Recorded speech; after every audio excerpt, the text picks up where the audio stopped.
My brothers and sisters, greetings. We celebrate the 23rd Sunday in Ordinary Time. Daily decisions are a part of life. How to dress, what to eat, when to go to bed. In these matters, our decisions are constantly changing. But there are some decisions which by their nature should be permanent. These are fundamental choices which we make by our own free will. An excellent example of which is the decision to marry. Marriage is a covenant, a permanent, loving relationship of fidelity in which a man and a woman become one.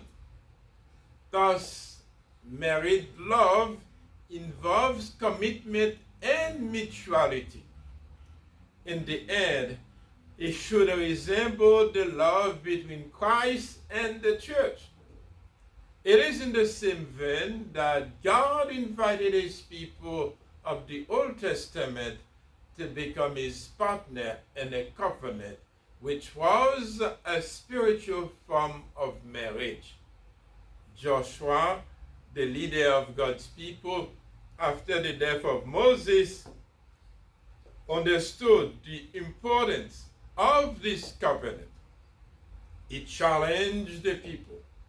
If it does not please you to serve the Lord, decide today whom you will serve.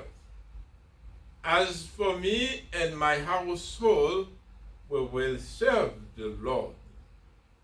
Joshua had made his decision. Centuries later, Jesus confronted those who had heard him preach. He challenged them to make a decision about himself. He had proclaimed a doctrine which they clearly understood. The bread that I will give is my flesh for the life of the world. Those who eat my flesh and drink my blood have life everlasting, and I will raise them up on the last day. They understood Jesus so clearly that they objected. This sort of talk is hard to endure. How can anyone take it seriously? But that they take it seriously is exactly what Jesus demanded.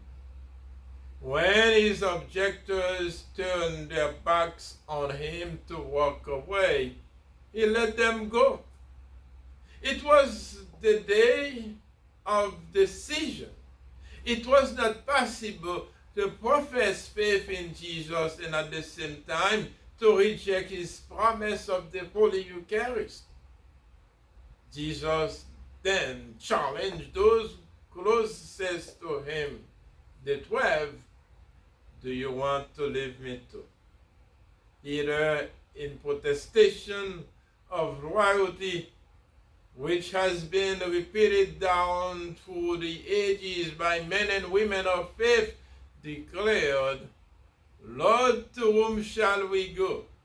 You have the words of eternal life.